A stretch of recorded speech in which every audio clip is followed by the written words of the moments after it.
Kasabay ng pagsikat ng araw, ang paghigit ni Antonio sa huling hininga. Wala pa rin sa sarili si Teresa, kung kaya hindi na niya namalayan pa. Ang pag-alis ni Victor, dala ang katawan nito. Kung ano pa ang gagawin o kung saan ito dadalhin o itatapon. Nakatingin pa rin siya sa duguang mga kamay. Blanko ang emosyon sa mga matang binabalungan pa rin ng masaganang luha. Sa mga kamay niya namatay si Antonio.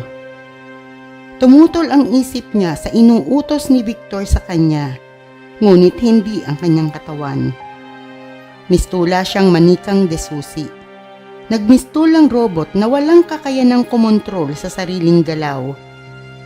Hanggang sa mga sandaling yon ay hindi pa rin siya makapaniwalang nagawa niyang patayin ang kasintahan. Nagbuga naman ng hangin si David upang paluwagin ang naninikip na dibdib. Nahihirapan siya sa nakikitang pagkalito sa anyo ni Teresa. Hindi man alam kung paano ito aaluin, ay dahan-dahan pa rin siyang lumapit. Tayo na sa loob ng kastilyo, Teresa. Kailangan mong kumain. Winika niya sa nag-aalala at nagmamalasakit na himig. Marahan pa niyang tinapik ang balikat nito upang atensyon ay pukawin. Nagtagumpay siya. Nilingon siya ni Teresa. Kumain? Naririnig mo ba ang sarili mo, ha, David? Naiintindihan mo ba ang pinagagawa mo sa akin? Sa palagay mo ba, magagawa ko pang kumain matapos pumatay ng tao? Pinatay ko ang kasintahan ko, David. Kinitil ko ang hininga ng lalaking nagtaya ng sariling buhay upang ako ay hanapin at iligtas. Malulunok ko ba ang kahit anong masarap na pagkain kung nandito pa sa utak ko kung paano niya tiniis ang hirap at sakit sa bawat pagbaon at pagugot ng espadang itinatarak ko sa kanyang dibdib. Sabihin mo sa akin, David, paano? Mariin at naghihimagsik nitong sabi. Sandali siyang natigilan at hinagod ng tingin ang mukha nito. Ibig niyang matuwa dahil bumalik na sa dating kulay ang itim sa mga mata ni Teresa. Ngunit agad ding nabalot ng lungkot dahil sa madilim at nagdadalamhati nitong anyo. Napayuko na lang siya at hindi na nagawa pang salubungin ng tingin ang nang-uusig nitong tingin. Samantala, nakalabas na si Victor mula sa kakahuyan at mabilis na nakabalik sa kastilyo. Napabuntong hininga siya dahil nakaalis at nakabalik siya.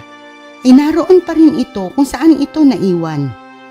Ganun pa rin ang ayos. Kunot noon niyang tinapunan ng tingin si David. Katumbas ng mensaheng bakit hindi pa rin ito naihahatid ang dalaga sa loob ng kastilyo. Kung bakit hindi pa rin naipaghahanda ng makakain. Nanikip ang dibdib niya nang makita si Teresa sa malapitan. Wala na namang buhay ang mga mata. Wala na namang kinang. Nakadilat, ngunit tila walang ibang nakikita.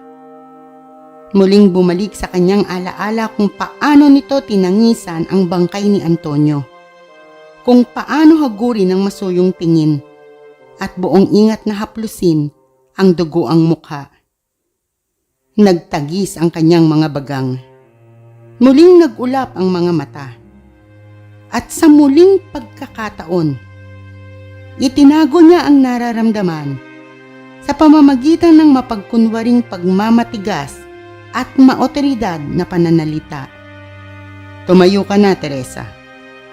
Pumasok ka sa loob ng kastilyo at kumain. Napaunat agad sa pagkakaupo si Teresa. Naging pula uli ang itim ng mga mata. At gaya ng utos na narinig, tumayo ito at naglakad papasok sa kastilyo. Nagmistula uling manikang gumagalaw, ngunit walang buhay. Tahimik namang napabuga ng hangin si David habang sinusundan ito ng tingin. Hindi ko lubos maisip na hahantong sa ganito ang lahat, Victor.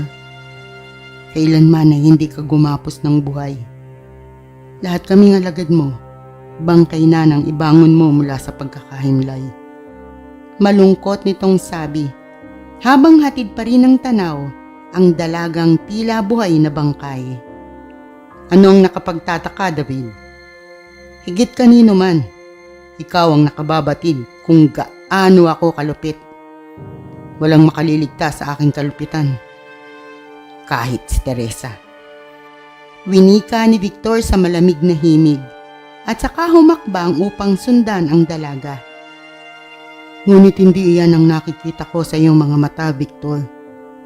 Hindi galit ang ipinahihiwatig ng iyong mga mata sa tuwing tinitignan mo si Teresa.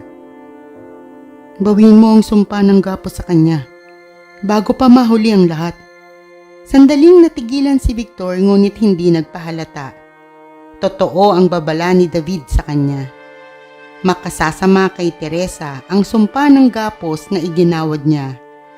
Para lamang iyon sa mga pumanaw na at hindi sa may buhay pa. Ngunit iyon lang ang naisip niyang paraan. Ang tanging paraan upang mapanatili ito sa piling niya. Iyon na lang ang tanging paraan upang ito ay makasama. Muling nagtubig ang kanyang mga mata, habang buong pagmamahal na tinitignan ang papalayong dalaga.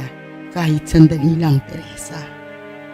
Hayaan mong isipin kong mahal mo rin ako. Hayaan mong dayain ko ang sarili na may magmamahal din sa isang tulad ko. Kahit kasakiman ng ganitong paraan, ayoko na munang isipin. Maliman, hayaan mong paniwalaan kung tama ang lahat ng ito. Kahit hindi totoo, kahit kunwari lang, kahit sandali lang, Teresa, mahalin mo rin ako. Anas niya at saka ipinagpatuloy ang pagsunod kay Teresa. Nailing na lamang si David.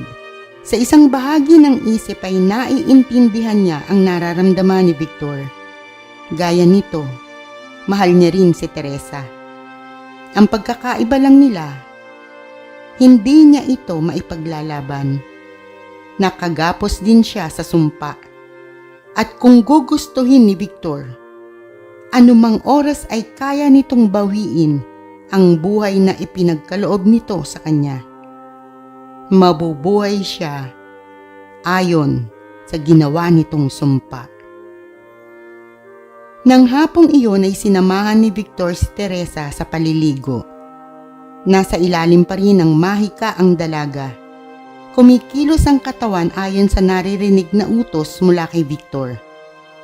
Ngunit mariing tumututol ang kanyang isip. Sinisikap niyang manaig ang lakas ng isip upang makontrol ang paggalaw ng katawan. Nilalabanan niya ang mahika. Oongat blanko ang emosyong nakikita sa kanyang mukha at walang nakikita ang mga mata. Ngunit alam niya ang nangyayari. Nakikita niya si Victor. Nakangiti ito habang hinahaplos ang kanyang mukha at nakikita niya rin ang pagnanasa sa mga iyon. Nang simulan nito ang balak ay nagsisigaw siya sa loob ng isip. Nilalabanan ng kapangyarihang nakalukob sa kanya. Sandali pa'y nakaramdam na siya ng matinding pananakit ng ulo. Tila binibiyak, pinipiga, tila lobong hinihipan at nagbabantang sumabog. Ngunit hindi pa rin siya tumigil. Lalong itinuon ang buong konsentrasyon sa gustong mangyari. Natigilan si Victor nang makitang dugo ang iniluluha ni Teresa. Nagagahol niyang hinaplos ang ulo ng dalaga. Sandali pa'y unti-unti nang nagpalit ng kulay ang mga mata nito. Nagbalik sa orihinal na kulay ang itim sa mga mata. Bagaman dugo pa rin ang bumabalong. Hindi na siya mapakali. Labis-labis ang pag-aalala at takot habang nakatitig pa rin sa mga mata nito. Waribay, may inaabangang makita, may gustong tiyakin. At nang makita ang kinang sa itim ng mga mata ni Teresa, ay dali-dali itong niyakap. Nakangiti sa kabila ng luhang namumuo sa sulok ng mga mata. Tila naibsan ang alalahaning nakaguhit kanina sa mukha. Maingat niya itong binuhat. Binalot ng makapal na tela ang hubad na katawan at saka iniupo sa higaan. Tinuyo at binihisan. Umungol ito na waring nais magsalita nang igiya niya sa paghiga. Nagtatagis ang mga bagang niya habang pinagmamasdan ang namumutla nitong mukha. Nangyari ang babala ni David sa kanya. Kamuntik nang mapahamak si Teresa. Kung natagalan pa ito sa ginagawang paglaban sa kanyang mahika, sasabog ang utak nito. Ang bagay na yan ang dahilan kung bakit bangkay ang mga alagad niya. Dahil walang sino mang buhay na nilalang ang makakakalag sa sumpa ng gapos. Kaya mabilis niya itong tinalaya. Siya mismo ang kumalag sa pagkakagapos nito sa kanya. Madilim na nang magising si Teresa. Lumapit siya sa salamin at pinagmasdan ang sarili. Maputla pa rin ang kanyang muka. Nanlalambot pa rin ang mga tuhod niya. Ngunit gusto niyang maglakad at sumagap ng hangin. Tahimik siyang naglakad patungo sa balkonahe at tiningala ang nagkikislapang bituin sa mga ulap. Tahimik namang nakasunod si Victor sa dalaga. Nakasubaybay at nakahanda sa pag-alalay kung sakaling mawalan ito ng panimbang. Nilapitan niya ito at tinanong kung maayos na ba ang pakiramdam. Natigilan siya nang lumingon ito at marahan siyang tanguan. Nagdiwang ang puso niya. Ang akala niya'y itataboy siya ng dalaga, susumbatan at pagsasalitaan ng hindi maganda.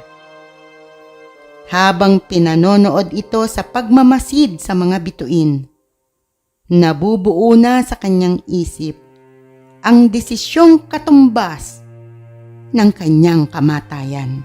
Sandali pa, Teresa. Sandali na lang. Bulong niya. Ano ang desisyong sinabi ni Victor? Pabor kaya ito kay Teresa? Muli niyo po akong samahan sa susunod na kabanata. Maraming salamat po sa pakikinig. Ito po ang inyong Ate Kilabot, Ate Doris, na pansamantalang nagpapaalam, ngunit muling magbabalik sa ibang araw upang muling makipagkwentuhan sa inyong lahat. Ingat po at God bless po sa ating lahat. To God be the glory. Bye!